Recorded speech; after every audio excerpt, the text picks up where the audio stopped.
that I believe you carve with a lot of ash. Mm-hmm. I thought I liked softer wood, but I'm realizing the more I get into it that your harder woods, for me, I consider them easier to shape. Mm-hmm. So if I want to do a curve, if I want to just do different angles and stuff, your softer woods tear out a lot easier. Yes, absolutely.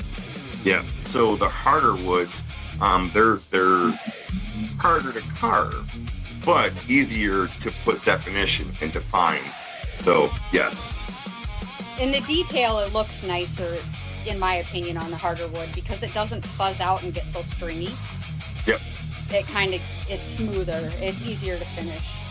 And you just hit what somebody said in the comments, that pine is too fuzzy.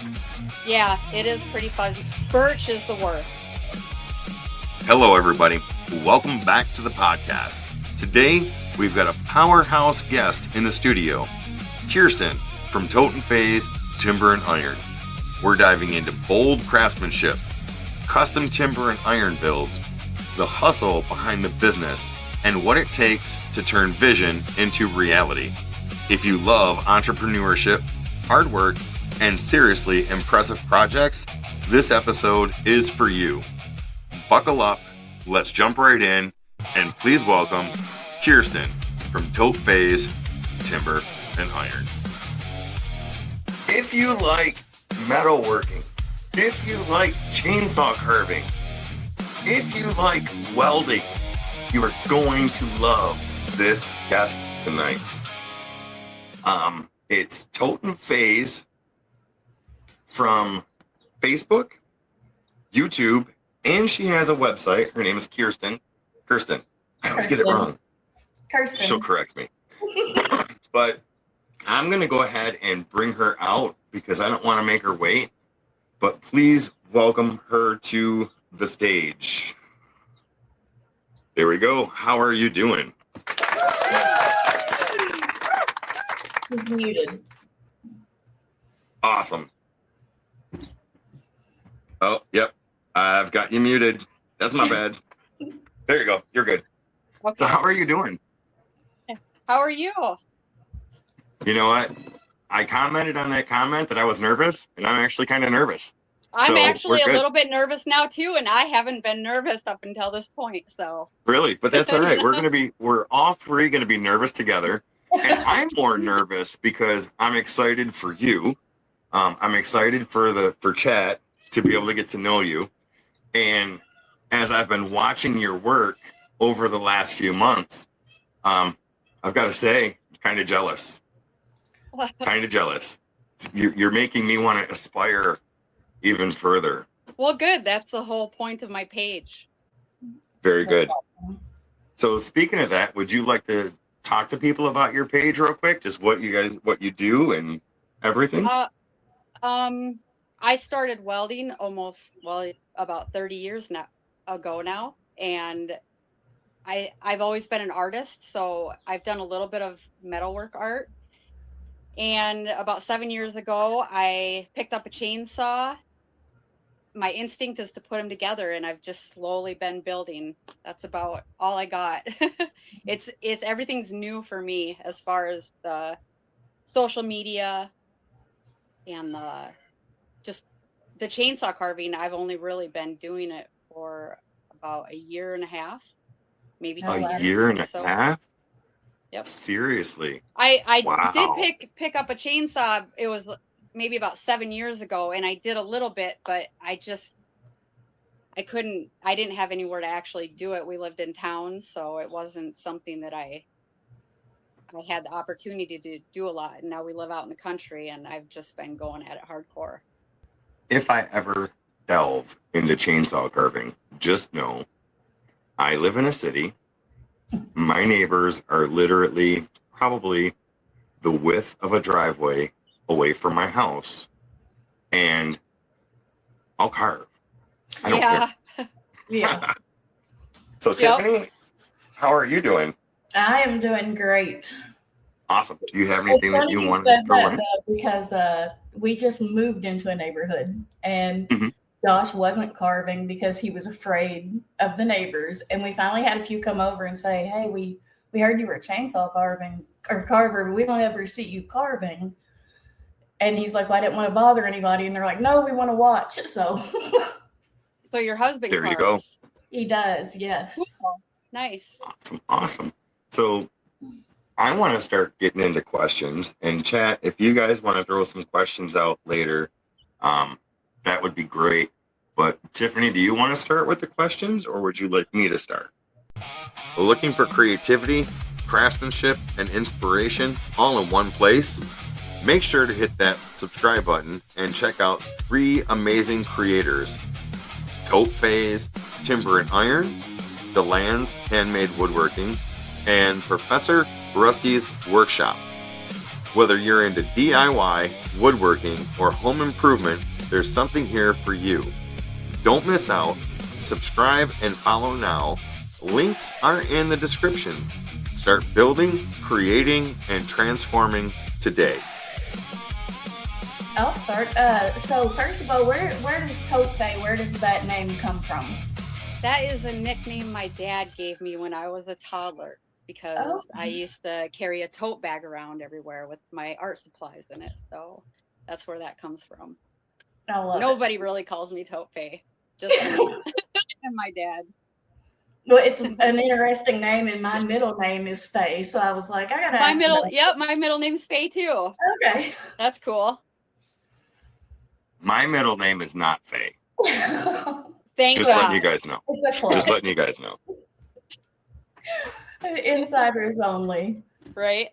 So another question I had was, both with the welding and the carving, it's pretty much a male-dominated field, pretty much. Do you ever get any kind of criticism with that? Do you feel like you fit right in? I feel like I fit right in. I've ever since, even when I started welding, I was 18 years old, and I have only ever had one experience where someone was didn't think I should be doing it because I was a woman. And as soon as he had let his opinion out, he was fired from where we were working. So I know some people have experienced that, but I really haven't. So I'm grateful for that. As soon as I saw your shirt, I was like, my question fits.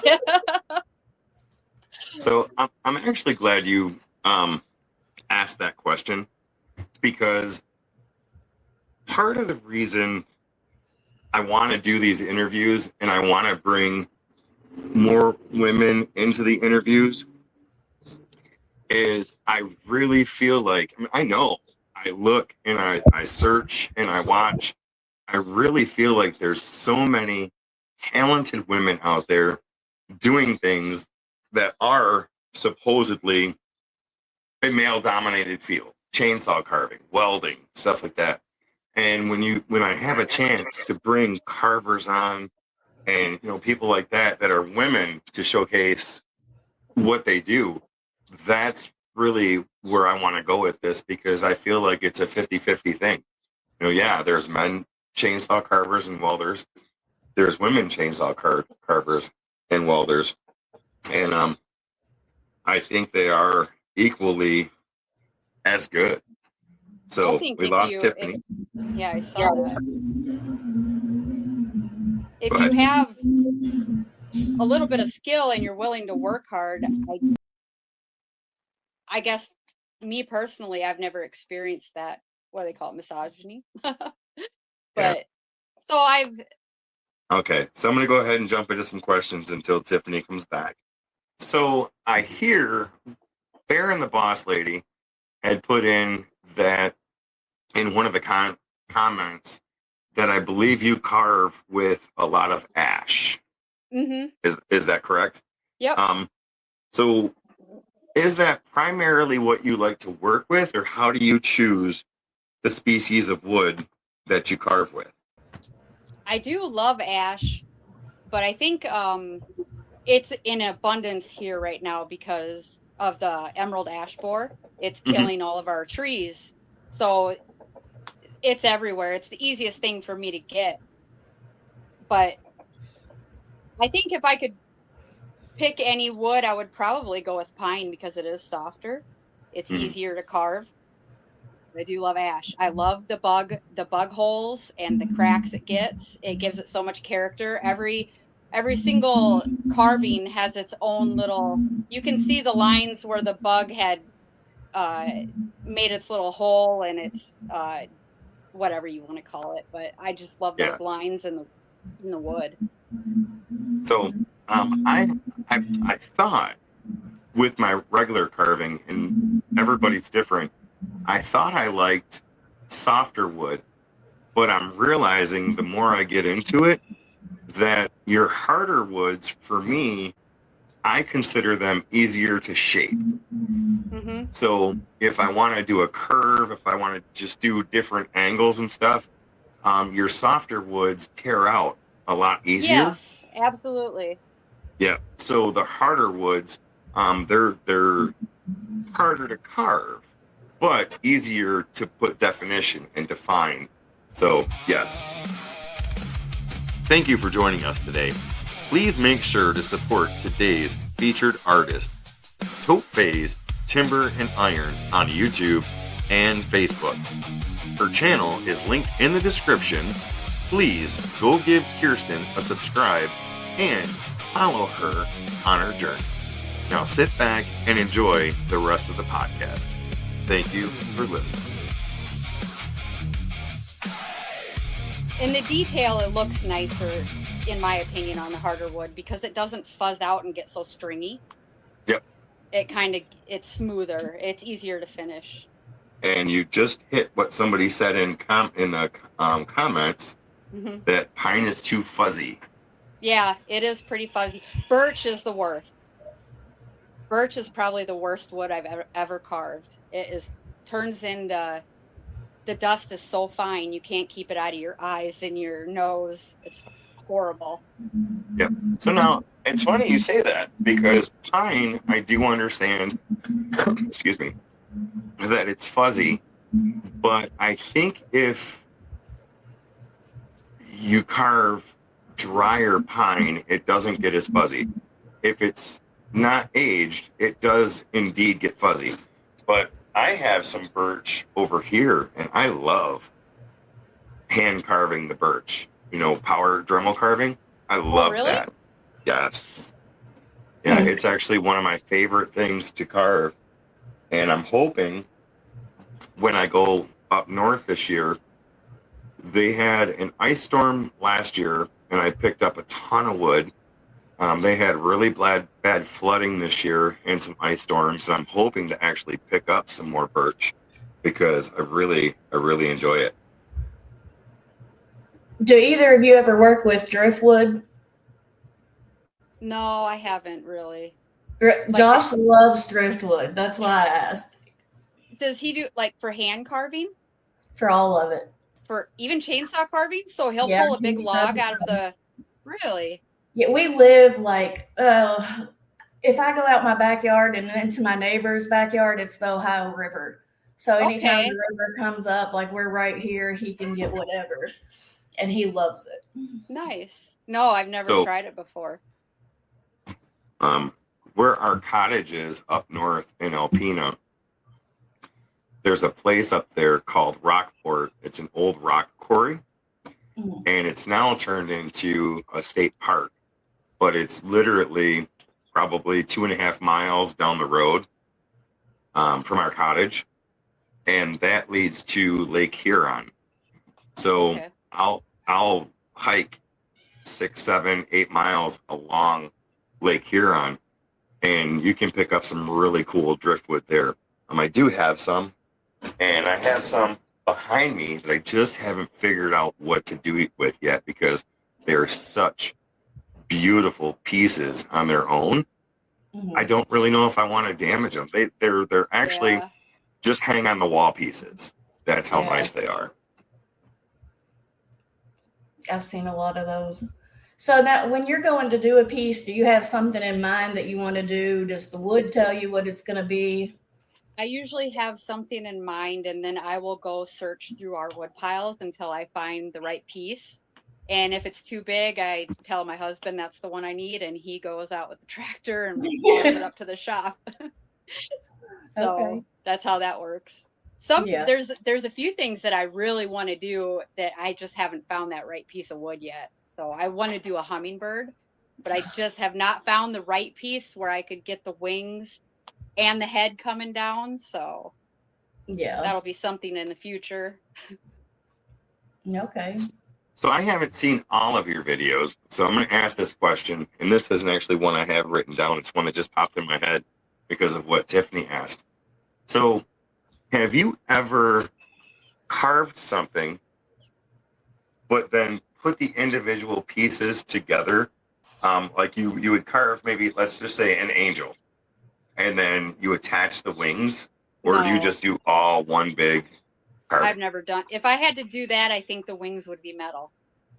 Okay. That's where I take that opportunity to incorporate the metal, is if something's not working and I cut it off, it's going to be metal. Oh, chickens are going crazy in here.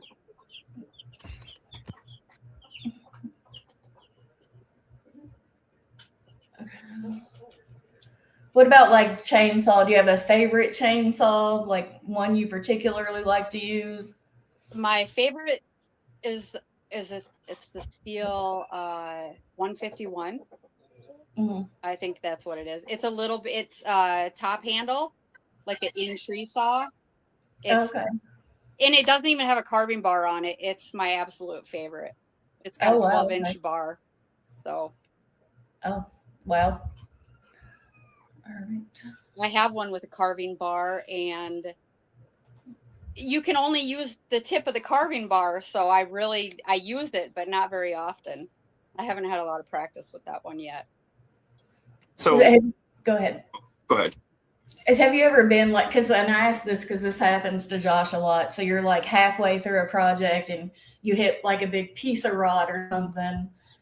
I have before and ruined a chain many times, actually. Were you able to like save the piece and come back from it, or just start all over? Oh yeah, the piece is fine. The chain's ruined, or yeah. So what I've heard is that you're supposed to use a metal detector on the bigger pieces that you do, and I have not done that yet. I should do that. Sometimes you just hit something. You see sparks, and then by then it's too late. I mean, that's your metal detector. If you see sparks, you know there's metal in it. Except for how expensive chains are. It'd probably be worth it to buy the metal detector. So I just bought I'm not going to say my first chainsaw, but I just bought a chainsaw out of necessity to do some work, and I really liked cutting some of the tree down, and it was an apple tree, and even though I just recently cut down these limbs and stuff, I've been cutting or carving little gnomes out of it, and I really like it. I really like it. So I may go and in the middle of the night when my brother's not looking and cut the rest of his tree down, just because I like the apple. It's good. So what kind of carving do you do then? Because I haven't seen any of your stuff. Do you just do a lot of hand carving? So I do a lot of Dremel carving, and I learned on doing wood spirits and stuff like that. But here recently, I've really gotten into doing gnome houses and fairy houses. Oh, cool. I love doing them, and I love the different things, the different looks and patterns you can put into them. So those have mainly been what I've been carving. But now over Halloween, I carved a ghost lady that came out kind of weird, nothing like what I wanted it to. And then, have you ever seen the movie Jeepers Creepers? Oh boy, it's been a long time, but I think I have. Yeah, so I did a pretty valiant attempt at carving the main character. That one came up pretty good. Okay. So I try a bunch of different things, but mainly your wood spirits, fairy houses, gnome houses, and I just ventured into learning how to carve gnomes. I've never carved a gnome, so this last week I have carved enough gnomes for probably this year. They are fun. And I do the same thing when I start carving something. I'll have so much fun doing it. I'll end up doing like 4 or 5 more. And then I'm so sick of it. Yep. I'm like, I don't think I could ever do another one. All right. So what is your process from rough concept to a finished piece? It's probably pretty simple. If I decide like I want to do the horse head, I will go and just find a bunch of pictures from different angles, print them off, put them on my table where I can see them. And I'm not very good at blocking stuff out like some people are. So my blocking out is bigger. Like it'll be just a couple chunks, and then I'll have to just slowly whittle away at it. I've seen some people do it where they block it out and it's like obvious what it is right away. Mine's not like that. It takes a while. And yeah, I've seen people when they're blocking it out, it's like they're chopping it up, but it's like the figure is already there and they just cut chunks out. I'm not crazy. I can't do that. Not yet anyway. And then it's the Dremel tool usually, and I just keep until I get it whittled down to what I want. And I'm pretty sure it takes me longer than it takes the average person to do a carving, but it's just like with anything, you get faster. Yeah, we I don't know if you do a block bash every year. Have you all ever been? What was that? Block bash. So it's chainsaw carvers from all over the United States come to French Lick, Indiana, and they all carve at one time. And they sell their pieces. They auction some off. I mean, it's phenomenal. And they actually invited Josh last year, and he's like, not happening. He's like, those guys carve so fast. Yeah. I do this for therapy, like I'm not trying to do 10 pieces in a day. So right. Yep. So funny story. I'm going to actually show something. So I'm waiting for the ads. A lot of people knows I was not intelligent, and I challenged Amy Jo to a carve off. Well, I lost. I didn't know how to carve. But the funny thing is, every once in a while, Amy Jo and I will go live and we'll carve together. And speaking about how fast other people are, I'll be working on the nose, and she will be finishing her second wood spirit. Oh my God. Okay.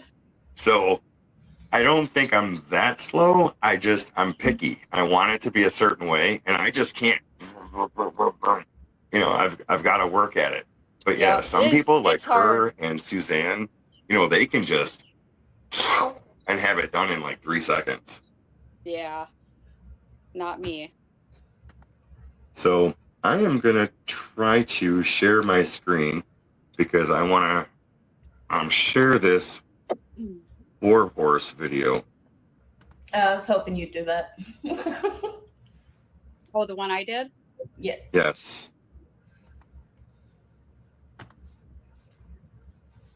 So check this out, you guys. She carved this horse head with a chainsaw and, of course, power tools. But the mane, check out this mane. Oh, my goodness. It's a story told with every stroke. I shaped his name, but now it's time to give him his name.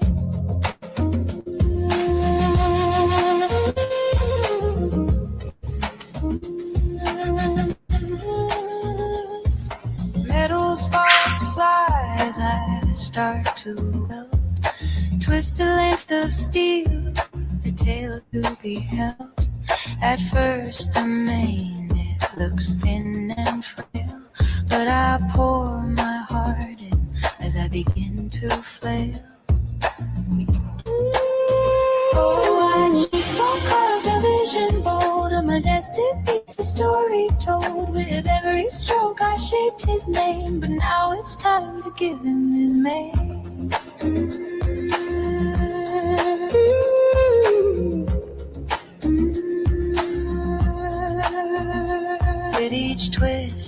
turn. The metal flows, a thick flowing mane that fiercely grows. I've never seen anything quite like this. A war horse rising, a labor of bliss. As the sun sets low, I step back and stare. Words can't describe him, this beauty rare. He stands proud and strong, a sight to behold. A warrior spirit in metal and wood.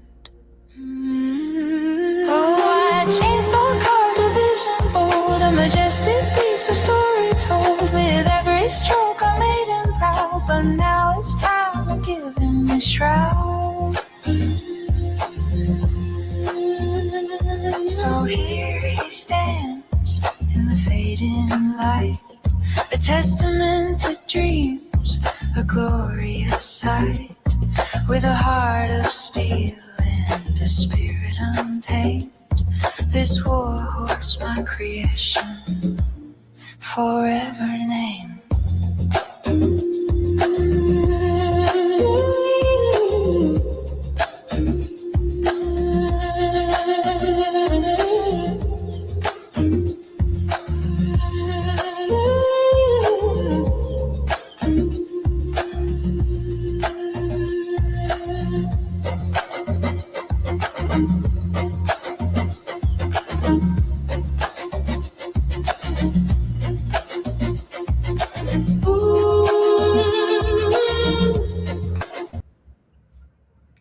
All right, so I have two questions on that, and then I'm going to let Tiffany take over, because we're going to talk about another piece you did that we started talking about last night. Okay. On the run through. Mm-hmm. First off, how long did it take to twist every single one of those metal braids? Well, it was probably a good couple hours for sure. My arm was sore.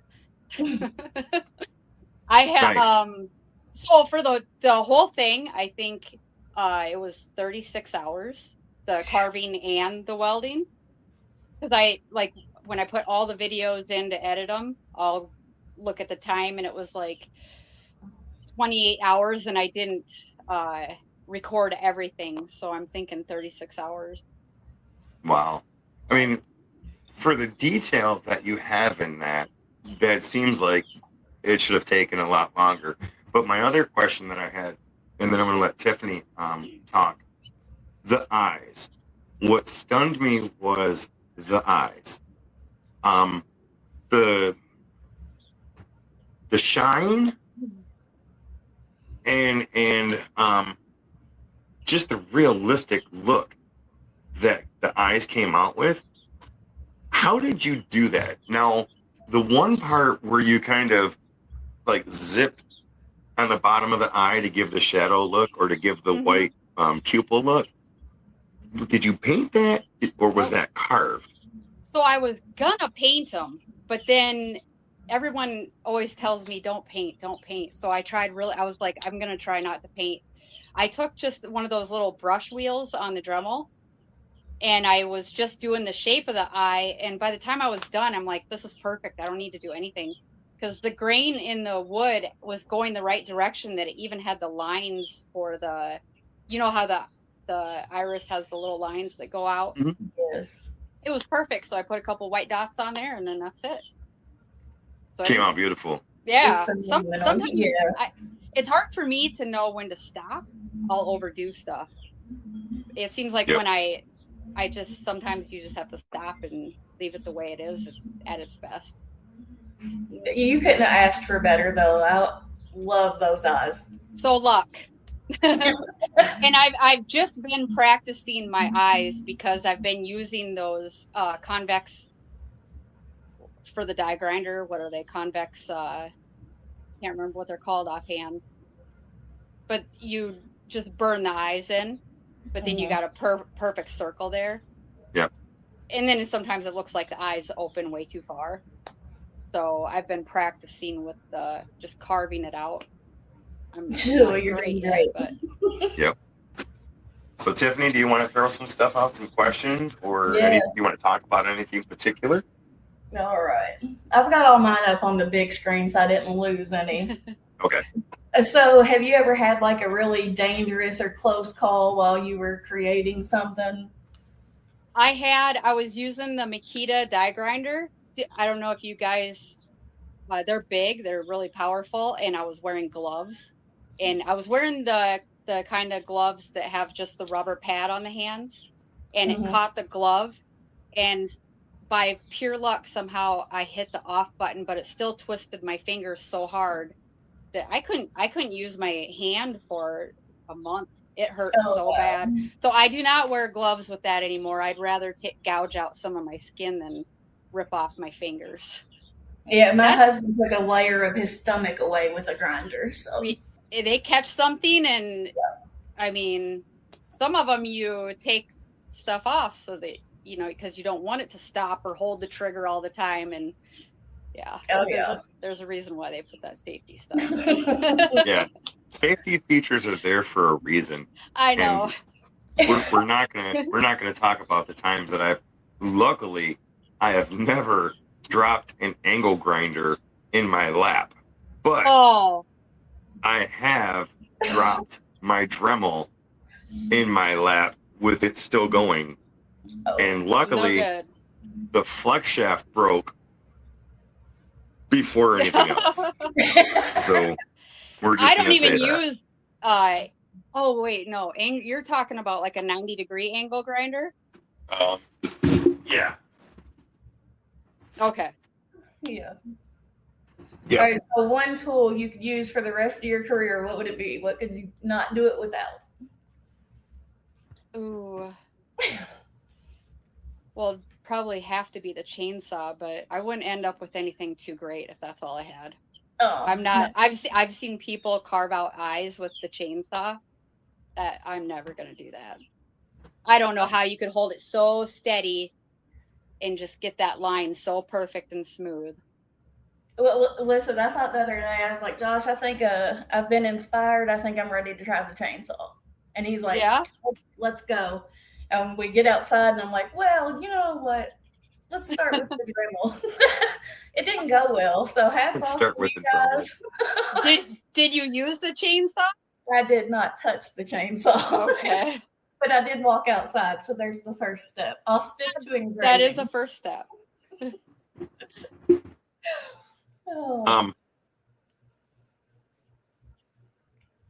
Tell me about a carving project that's challenged your patience or technique.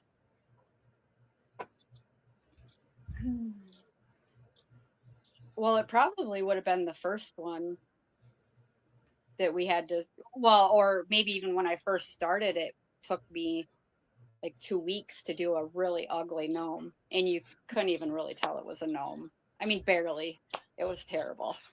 But the one that we were going to talk about, the peacock, that one was tough because that's the first real chainsaw carving that I don't know. I just kind of started doing it. I didn't have a real plan in my head. Nothing was going the way that, and I'm sure I'm not the only one that doesn't plan out things very well, but I'm getting better at it. I accidentally cut through the tail a couple times from the front to the back. There was a knot in the head that popped out while I was working on it, and I had to glue that back in. That one took a long time. I bet that took over a month. Oh, wow. To do that carving. So I'll say this. If you went into the peacock without a plan, don't ever plan. Because that came out so beautiful. And we were talking about that last night. And it was just amazing. And the height you got on that, it's beautiful. And Michael S. even says the peacock's awesome. Yeah. Thank you. All right. I'm gonna grab another question. How do you avoid tear out or splitting in delicate sections? That is probably a question for a professional chainsaw carver. I don't avoid it. I fix it. Okay. After in all, I really like the cracks, unless it goes like through the eye or somewhere like the center of the nose or something that messes up the face, then I'll fix it. But otherwise, I like the cracks, so I usually embrace them. I'll stain them. I'll get the stain in there and just leave it. And that's the perfect answer. And a lot of these, I'm not looking for, like the professional carver. You are a professional carver. Well, technically, I am because I do get paid. Yes. But I'm not experienced, I guess. Yeah, but what I'm looking for is your honest answers. Mm-hmm. Do you remember the very first item you ever did, like what it turned into? I think it was a cat, Hold on a second. and it was horrible.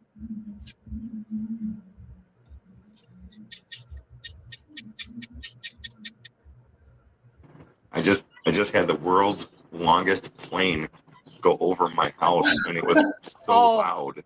I thought maybe because of the guineas. I can hear the guineas out here.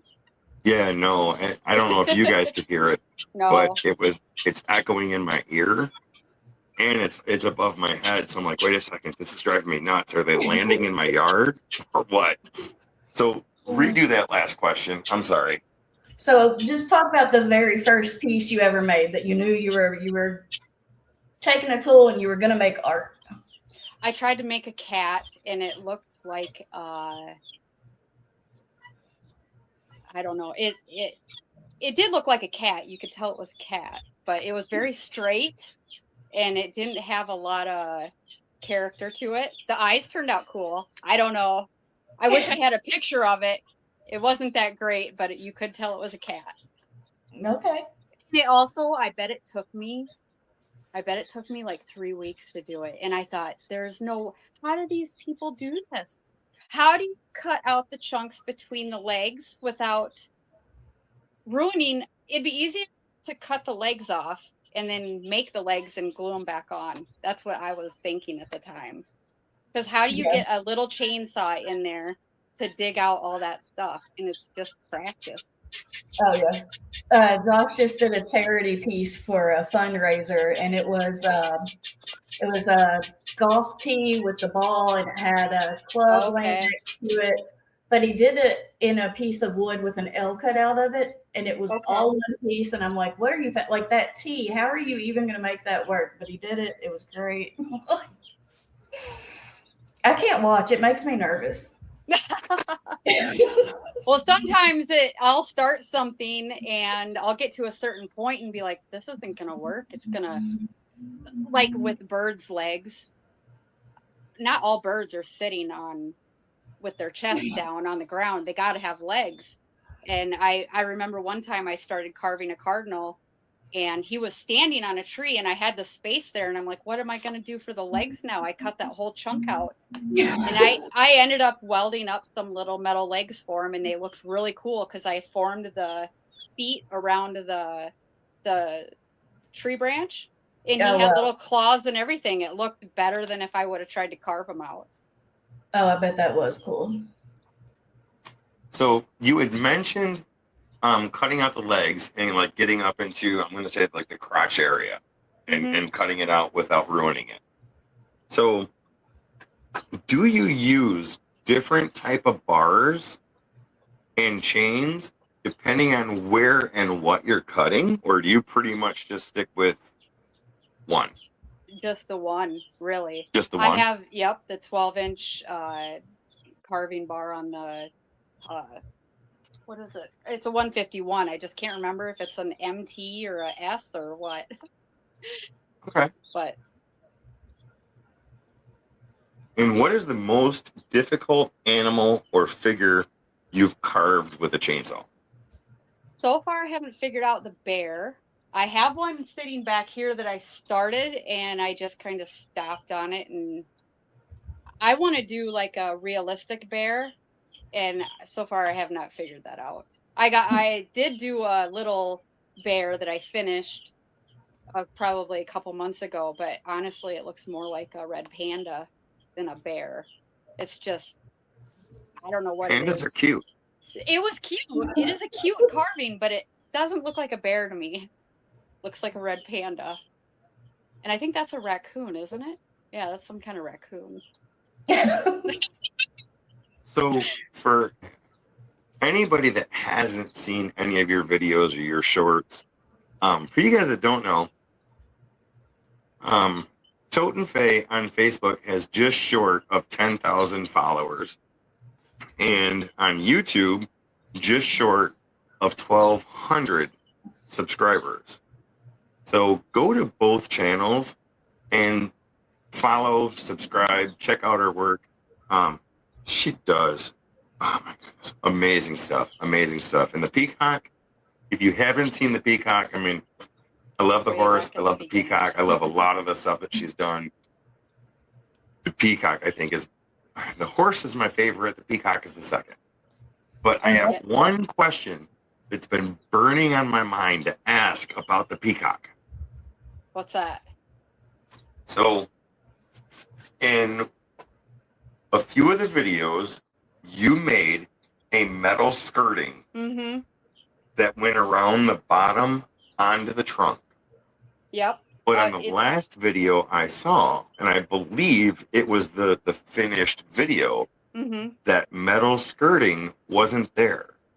Am I wrong? Or did you not end up using it? I took it off because I didn't like it. I thought it was too much.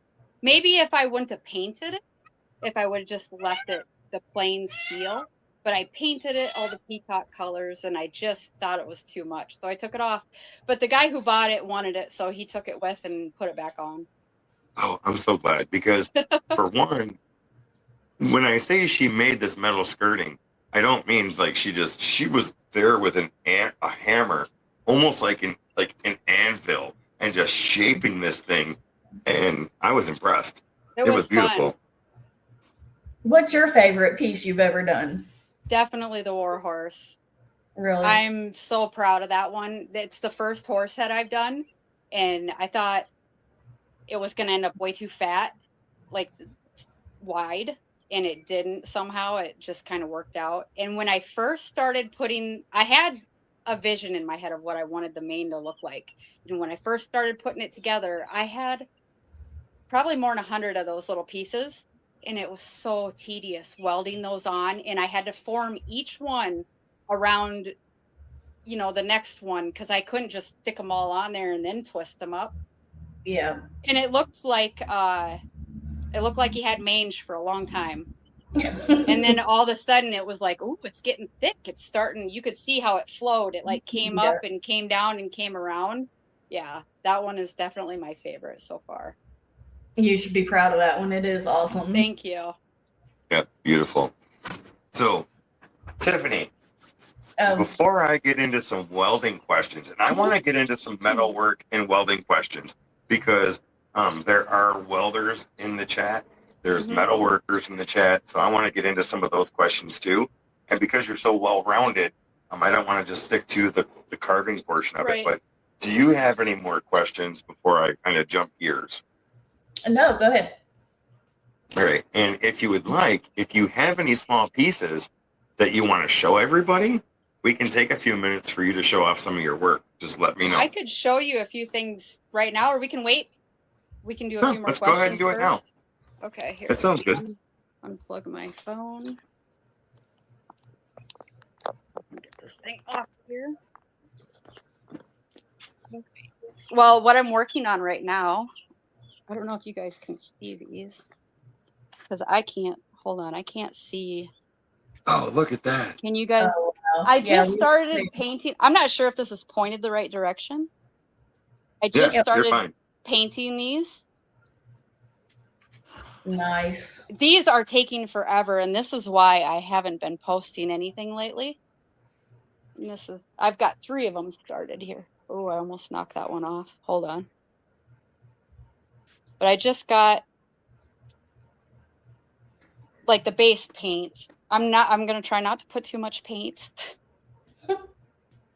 And then this is the next video that I've got coming up. This little guy, he's super cute. I love him. Nice. Just another little face. I love doing the faces. And that's really all I have in the shop right now.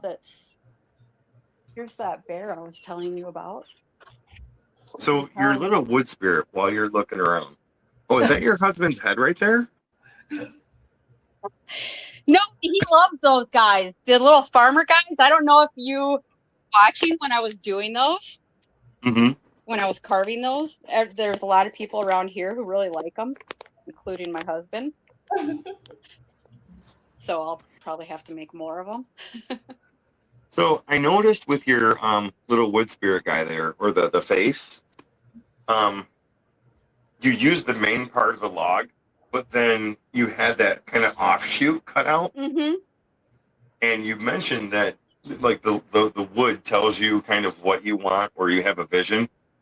Do you like using those offshoots or those knots? I love it. I love incorporating the different shapes of the wood.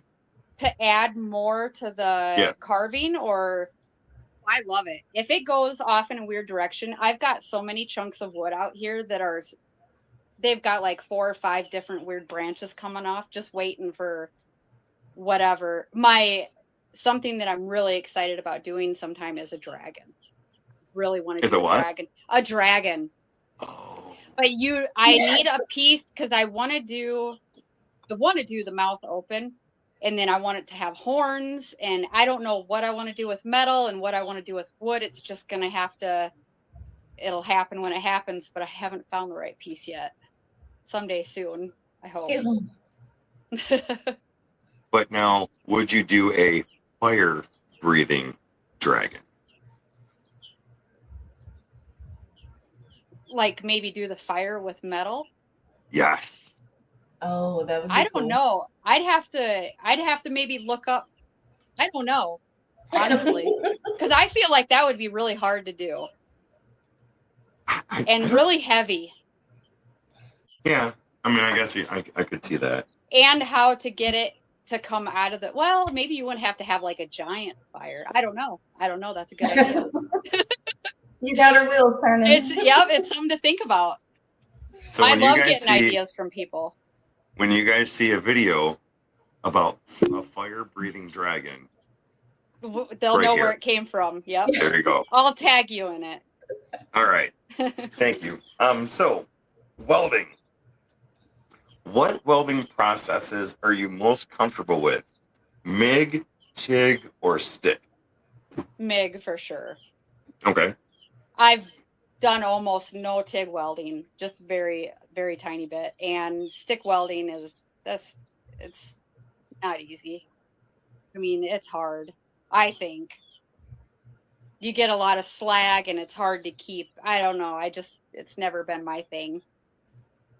And Michael S. said MIG 100%. I saw that pop up in the chat. Now I'm getting technical into questions that I have no knowledge of. So I may bear not with either. me here. How do you, so like with your horse, how do you minimize warping during fabrication? So the main piece of metal that you welded everything to, how did you manage to not get that to warp when you were attaching it or welding everything to it? So what I did is I did the flat piece on the back first, and then I tacked the one that was kind of straight and came up at a 90-degree angle, I guess. I tacked that on, and then I took it off and kind of skip welded it, just put tiny little skip welds on there. And then I put it back on because it's strong, then it's in the right shape. And I did most of the welding on that piece that was at the 90-degree angle. So I did get it a little hot and burn the wood a couple times, but you'll never know because it's underneath. Never know. You never know. And so I kept the heat off the wood. What metals do you like working with the most? Just mild steel, because it's soft, it's easy, it's pliable. But I do get some hardened stuff. The thinner stuff, sometimes it's hardened. And I have welded a lot of stainless, but I would actually be interested in doing some stainless stuff on the metalwork, but I don't have the setup for that, because then it just wouldn't work. So I won't be doing that. So mild steel would be the answer to that. Okay. All right. And kind of with the horse and the peacock, if I remember correctly, what is the thought process in combining metal with the wood, and how do you plan the project out to accept the metal, if that makes sense? I just kind of go with the flow, and whatever happens. I thought, like, when I did the peacock's head, the little, I can't remember what that thing is called on their head. If I would have done that in wood, it probably would get broke or rot off within a couple of years or something. So right away I decided I wasn't going to do that. I was just going to cut it off and make a little one out of metal, which turned out pretty cool. And I think the spurs I ended up doing, because I didn't even realize peacocks had spurs. And there was nothing there, so I just made some at work and then bolted them in and glued them in. I definitely think the touches of metal were the right call. Not only for the fact that the wood might break, you know, on the feet and on the top, but it just makes them look so much better. So much better. Next level. I like the idea of sure. the metal rusting too. Like, sometimes I feel it and sometimes I don't. I don't always get to see everything I do like 5 years from now and see what it looks like all rusted. But the idea in my head of something still having a little bit of that metal, the grays and stuff, but also have that brown rusty. I like that. Yeah, that would look. It develops a patina, and the metal against the not rusted, the rusted versus not rusted, just beautiful. I love that. All right. What welding safety practices? I've got to throw a safety question in. What I have to answer it the way I'm supposed to answer it? Yes, answer it how YouTube wants you to answer it. Okay. I always wear my, what do they call it? My safety gear. You know what? Even like at work, at my job, I wear a respirator that actually sucks clean air. And I've been welding 30 years. I don't know what kind of shape I'd be in right now if I didn't wear a respirator my whole life, breathing in all that smoke. But I do. I always wear my safety glasses and gloves and all that stuff. So. And you should. You're going to get burnt. Even if you're wearing that stuff, you're going to get burnt. So that is something I don't think a lot of people realize, is you have a full-time job.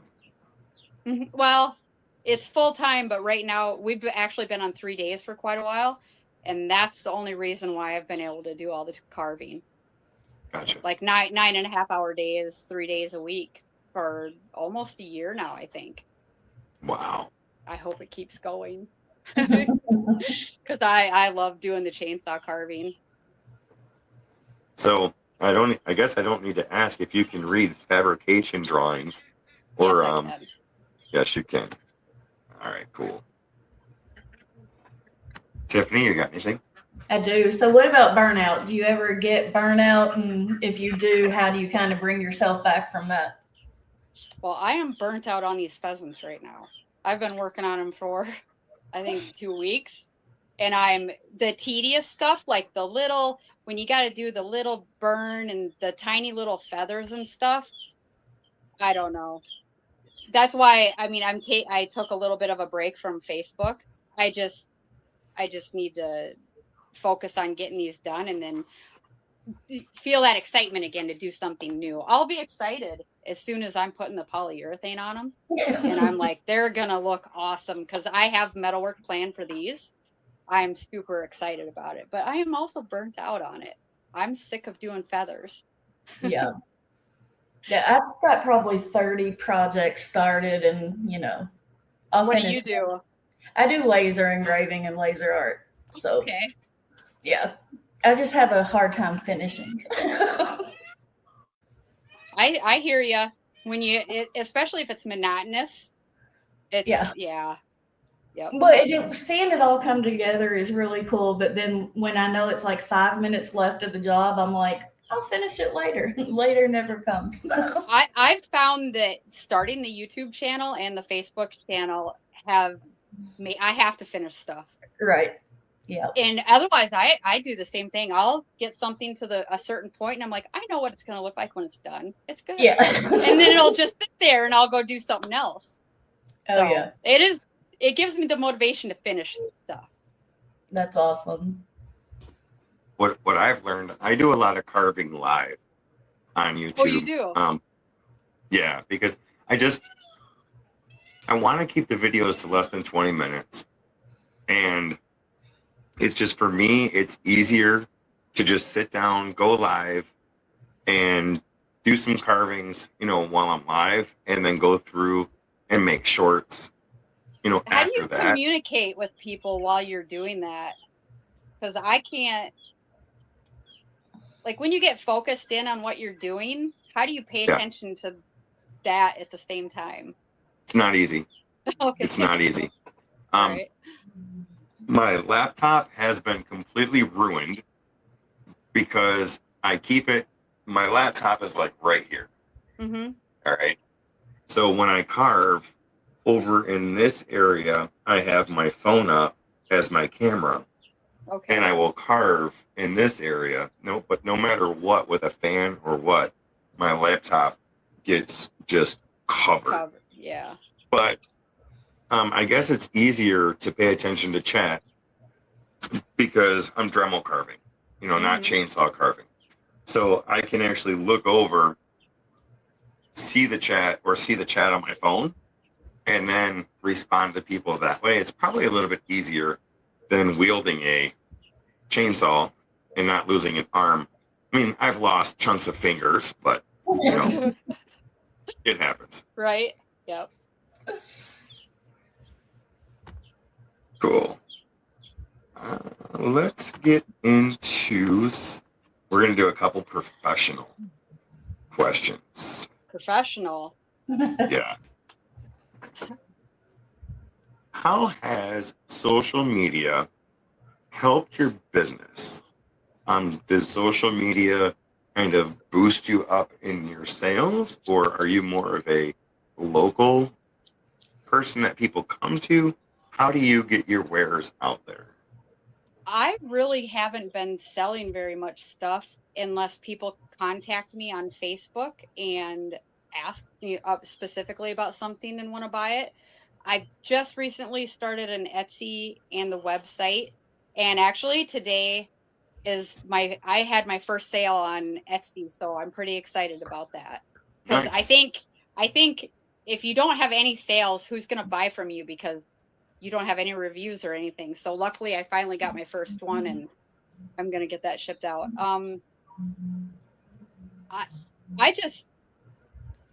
I don't really know how to answer that because I started Facebook and YouTube just a little over a year ago for that reason. And it's just been a slow process, but it's definitely helped. It's definitely helped me grow. And it's been a lot more fun than I thought it would be. So I guess that's the best answer I got for that. No, and that's fine. So let me get this straight, because I'm really impressed. You started Facebook just over a year ago? I think it was March. Yeah, so it'd be about 14 months ago, I think. Wow, and you're at almost 10,000 followers? That is amazing. I'm glad you said really that because I thought that was pretty good. Yeah, But no, YouTube, YouTube hasn't taken off quite so much. I'm wondering if I shouldn't do longer videos on YouTube instead of the short little ones. I don't know. Or It's just a learning process for me. have you ever thought about doing live carving? I have, and that's why I was asking you about the chat stuff, is because I don't think I would be able to work and be able to pay attention to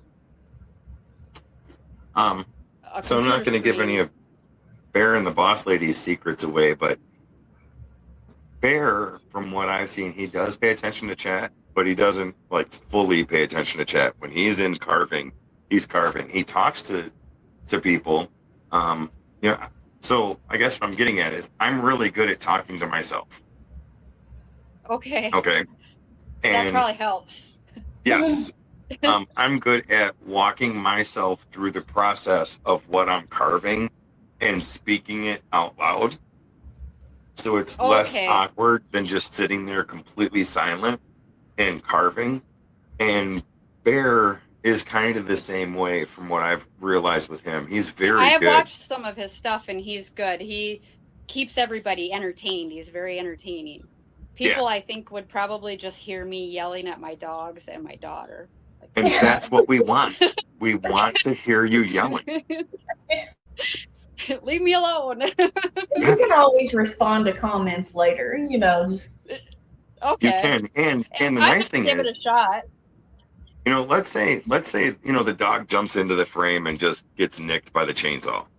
I mean, no, that won't happen.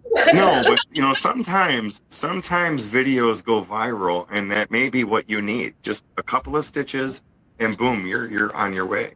It'd probably be me hurting myself, not the dogs. They have a healthy respect for, well, for the most part. They're all staring at me right now. They're always in here. That's why sometimes they're in the videos, or the chickens. Lately, the peacocks have been coming in here. So you may want to reach out to Bear and the Boss Lady, because Josh said he would tell you anything that you wanted to know. Okay. So maybe you guys can connect, and that would be awesome, because I really can see if growing YouTube is something that you were really interested in. I really see the live chainsaw carving as something that would blow it up, because Bear, he's blown up. The woodchucker, he's blown up. I think if Ryan a pretty regular schedule, doesn't he? That's another thing that I don't know if I would be able to do, like every Thursday at 7:00 or something like that. But it's definitely worth thinking about. And awesome. Okay. Do you share your YouTube videos on your Facebook page? Originally when I started, I was trying to do videos for each one, but now I'm doing the same video for both. Unless they just changed Facebook's rules. So yeah, I'm just doing the same video for YouTube, and so anything over 3 minutes on YouTube does not get a lot of views. Yeah, well, and I think sometimes Josh has better luck if he says, like, hey, at 5:00 tonight, I'm going to go live. So people have time to see that before he actually goes. Right. And you just post that on your page. I haven't messed with YouTube a lot, so I'm not 100% sure how everything works.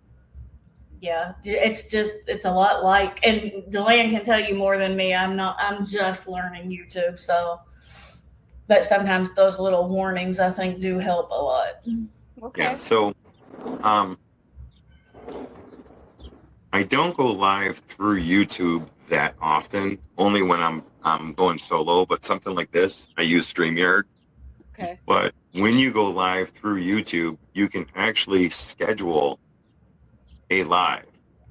Oh, and so then people can it puts up a thumbnail saying that you're going to go live at like 5:00. Cool. And they can even hit notify me, and it'll send them an alert when you do go live. Yep. Okay. That's definitely something I'm gonna look into. Look at me learning and stuff. Yeah. Yeah. Awesome. I have noticed on YouTube, people are a lot meaner than they are on Facebook. And I think it's, my opinion is because on YouTube, you don't really have to have like a profile. You can just be a blank person and go on someone's thing and tell them how crappy they are and then disappear. And Facebook, you have a picture behind, they can find out you're, so I've had almost no negative stuff on Facebook, but on YouTube, I've had like just every now and then people are like about the music or something. I'm like, oh, too bad. So here's the thing. I have learned those morons. No, I'm not going to call them morons because everybody has an opinion. But for those people whose opinions don't align with mine and they're rude about it, I will thank them for being rude. And I will encourage their conversation because the more they comment on that video, the better that looks to YouTube and it actually pushes that video. So, I have replied to some of those ready to fight and nobody's ever replied back to me. So, yeah, they're too afraid. They might be. All right. So you have a lot of waste. Everybody does. When you're chainsaw carving, do you ever utilize some of your waste pieces for smaller, say, Dremel carvings or smaller chainsaw carvings? And do you have, are your pieces big enough to chainsaw carve? Some I do. In fact, sometimes my husband will bring firewood in here and throw it in my pile, and I'll just take stuff out of there. And this is a good piece. It's got a lot of character, and I'll carve something out of it. So, yeah. I use a lot of the scraps for firewood, though, during the winter. I mean, it's nice. Yeah.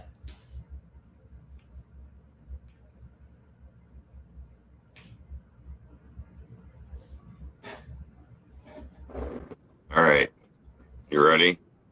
We have got about 20 minutes left. And I think every airplane at Metro Airport has decided that they need to land I can't hear this minute. So we're going to do some this or that in chat. Good. You are more than welcome to answer. I'll go slow enough if you guys want to answer.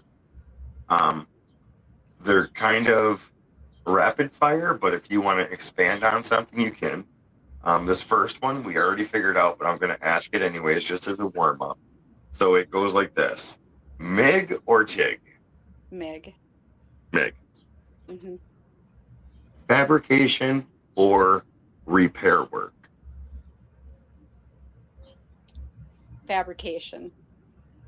All right. Thick plate or thin sheet metal? Thin sheet metal. It's way more flexible, way more you can do. It's so much more with it. Okay. Grinder first or fit it up first? I'm not even really sure what that means. I always check to see if something fits, and if it doesn't, I grind it. So Then it would be fit up first. Boy. Yeah, fit it first, I guess. Bam. All right. Now we're going to switch it up a little bit.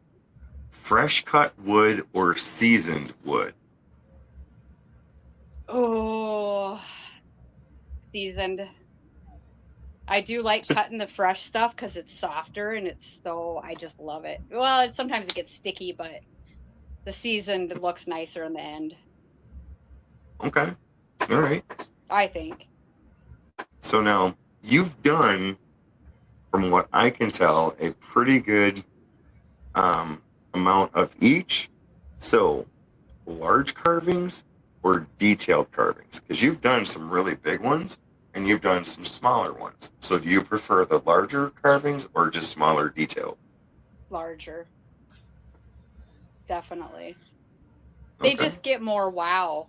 They're more impressive. Like if you walk through someone's yard and you see this giant, a bear or something, or like that peacock, it's just way more impressive than a little cardinal sitting on the counter. So not that I don't love cardinals. I do. No, but it's cool. I went for a walk this winter. I walked a lot this winter, and I went down one of the side streets by my house. And the cutest thing, they had cut probably about 15 feet up one of the tree branches. So you had the main trunk, and then you just had a flat spot where the tree branch used to be, where it like went off, feet off. And on top of that, they had carved what was probably a 4 or 5 foot bear, and they had the bear sitting on top of that. And I never noticed it until I looked up one day, and I'm like, what the heck is that? So then I'm actually in this person's yard taking pictures of it because it was so neat. I doubt you're the first person. Probably, but the funny thing is, you can see my footprints all around their yards. They probably thought I was going to break in. Yeah, so there's a friend of ours who, we're in a really rural area. There's no street lights. Like if you're driving at night, super dark. Mm-hmm. Well, people kept like running into his ditch and into his yard. Oh my So Josh carved one of the big like wood spirit faces in the tree that faces the road. Oh, to kind of scare him off. Yeah.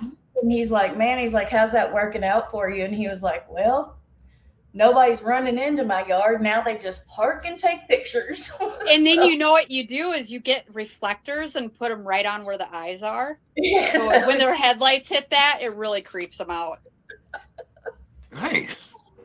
Yeah, red ones, so they look evil. Red ones, yep. Awesome. And Vinny, thank you. Thank you, Vinny. You're awesome, Vinny. Every week or every other week, you're just giving donations in. It's truly appreciated, and you are appreciated. And thank you, thank you, thank you, thank you, thank you very much. So you've said you only really use one bar. Do you use different chains? So I ask, roughing chain or detail chain? Well, it'd be the detailed, probably. It's the micro, the really fine one. Yeah. Okay. I do have a big saw for when I cut out, the big chunks off the big ones. I don't even know what that is. It's a steel, but I don't know as much about chainsaws as I should. Neither do I. All I know is if it's on full blast and you touch your leg with it, that's not good. No. Safety 101. Right. Safety 101.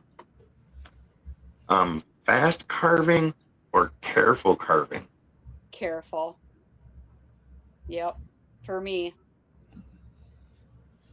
So now you've mentioned stained finishes, but are you more, because you paint a lot of your stuff and you stain a lot of your stuff, but do you have a preference between a natural look and a stained? So the idea in my head is always to do almost like a watercolor and then do the stain on top so you can barely see the color. I almost never do that. I always end up putting too much paint, and I've even tried doing the paint and then going back and sanding it off, and it doesn't work. So usually I'll either just pick one or the other. I'm either going to paint or I'm going to stain and leave it with no paint because I can't control myself. Once I start painting, I don't know what it is. I just can't stop.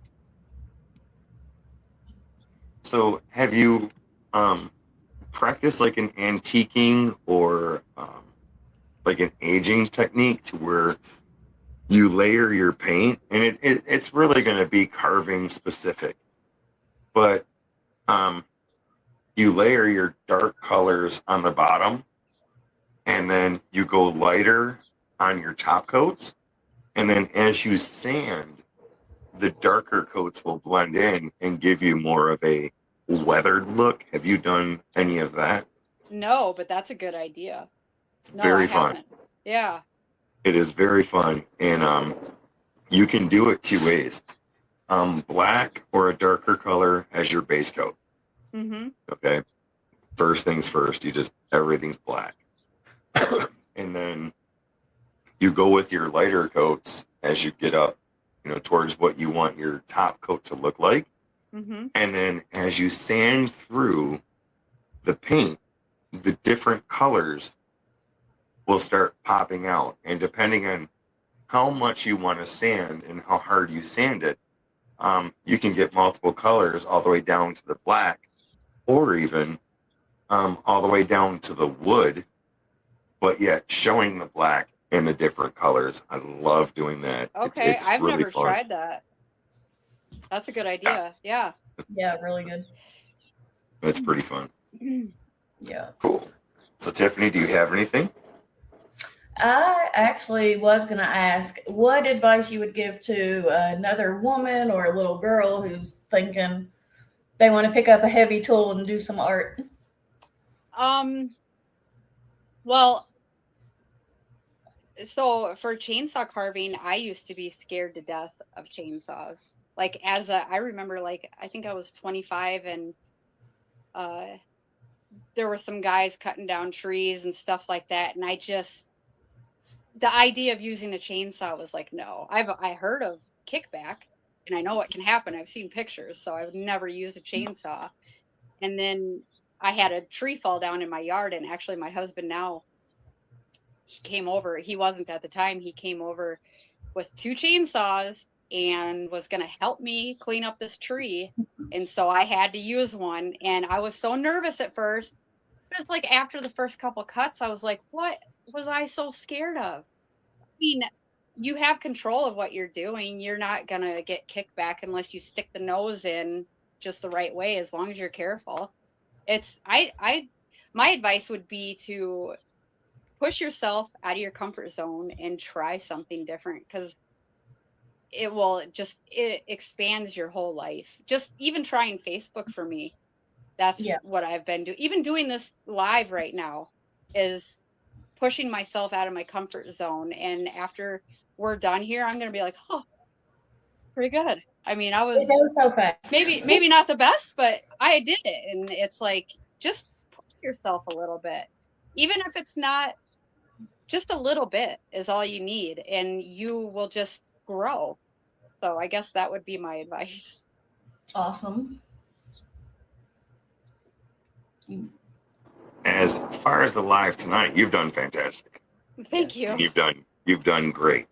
Your answers have been on point. Your answers are real. They're not fake. So you've done great.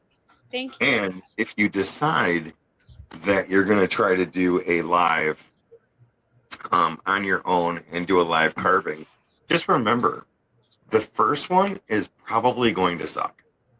Uh-huh. But they get better from there.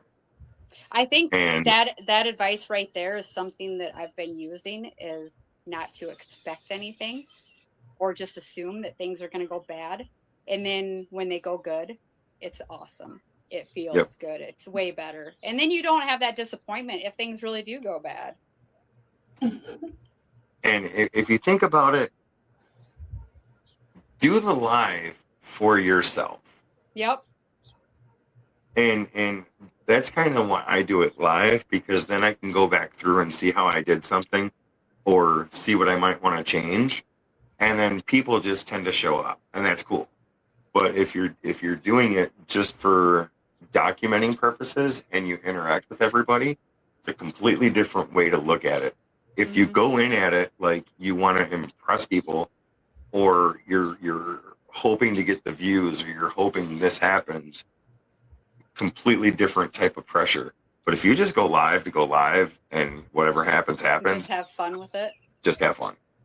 That's it. How did you start doing it? I mean, what made you decide to start doing lives? So it goes back to my original YouTube channel. Rusty, who obviously isn't here tonight, we had a bourbon channel, and we would go live on Saturday nights, and basically, for a lack of better explanation, we would get drunk on YouTube drinking bourbon. Yeah. I quit drinking. He slowed down on drinking. And I've always wanted to have a woodworking channel. So I've been woodworking for probably close to 15 years now. Okay. And I've always thought about making a woodworking channel. So I did. The format that we used on what we call Whiskey Tube, we kind of brought that over to here, and it has just worked so well. It hasn't got me a lot of subscribers, and unless people like Vinny, give a $10 donation or $5 donation or $2 donation, you don't really make hardly any money off the lives. But it does help you get subscribers. It does in a sense. When you do lives, if you do a live, I'm going to suggest doing a vertical live and solo, because when you do a vertical live and you're solo, I feel like you get pushed further. Bear gets crazy numbers. He's got like some crazy numbers. I have hit anywhere from 3,000 to 30,000 views on a live. And that's when you start seeing your subscribers going up. So yeah, I definitely feel like it helps you get more subscribers. Cool. Good deal. How long ago did you start doing this woodworking one? This one, right? January of last year, so just under a year now. So it hasn't been that long, and you've already, how many subscribers do you have? 2,700. Yeah, no, I'm happy with where I'm at. Yeah, that's not bad.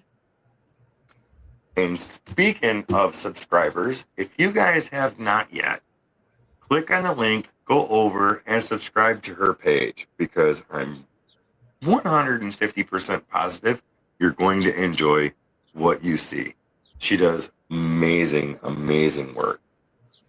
It's a rabbit hole, though. Listen, the very first night that you sent me her link, and I'm like, oh, I'll watch it when I get to the beach, but I'll just check it out a little bit right now. Well, we ordered pizza that night because I forgot about cooking dinner. I'm just watching the videos. So have some time. It's definitely a rabbit hole, because with the shorts, it's easy. You can blow through some shorts. The videos, you can blow through some videos. But when you see the different ones you've done, and on Facebook, like some of your giveaways, some of the stuff that you've given away. I love the giveaways. That's so much fun. Yep. It's definitely something that you can spend hours upon hours checking out. So we have about 5 minutes left before we wrap this up. So I want to be respectful to you, and I'm respectful to everybody else. But if you guys haven't, please go subscribe. Find her on Facebook, find her on YouTube, check out her website, and just give her some love, because it's, man, beautiful work. Is there anything that you want to say to everybody before we end the live? I want to thank everybody who follows me and gives me encouragement to keep going, because there are sometimes when I post a video and I'm feeling like, it's not going to do very good, or I'm just kind of feeling down, and I'll get a bunch of likes and nice comments, and it's the reason why I've kept doing it. It feels like everybody loves it as much as I do, and I just would like to say thank you to everybody who does support me. Yeah, and the community, it's once they wrap their arms around you, they wrap their arms around you and don't leave, and they will support you. They'll push you. They'll try and get you to do your best, and it's amazing.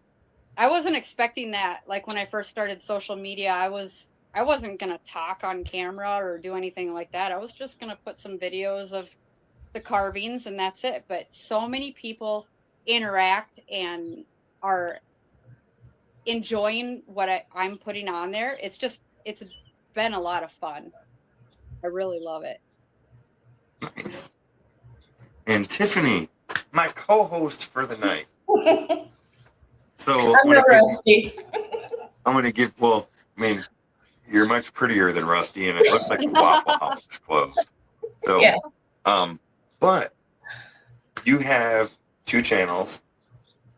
One. I have one. One. You're gonna work on a second one. So, real quick, I actually, since you were like, you should do a laser channel, I tried to do my first video of the little gift I'm making you. And Me? I talked to this thing for an hour. I had my tripod set up where it's just watching me work. My battery was dead. Oh, I got like 40 minutes into the video, but I kept talking. I didn't know. The battery was dead, and I'm still talking and working. So I hate that. oh, it was so bad. Well, thank you. But objection overruled. So that is your YouTube channel for right now, and the battery doesn't die on that. Right. And if you didn't know, she does a murder True crime. mystery. True crime. I Yes. love true crime. I You'll listen have to to it check all it the out. time. Yeah, I will. So cool. All right. I'm gonna say thank you to everybody. Thank you for coming out. Thank you for supporting tonight. And I hope you guys had a great time. Absolutely. You made it. You made it an hour and 28 seconds. An hour and 28 minutes and 45 seconds. Yep. That's awesome. Yep. So, but thank you guys tonight for being here. Please go subscribe. We'll see you next week. Next week, if I remember correctly, our guest is going to be from France. Oh. Across the Pond Creations is going to stay up late and come on to the show with us. So that's going to be pretty awesome. But thank you for being here. We'll see you guys next week. And I hope you had a great night. And you two don't leave because we're going to talk backstage for a second. Okay. All right. Sounds See you. good. Sounds Bye, good. guys. Thank you.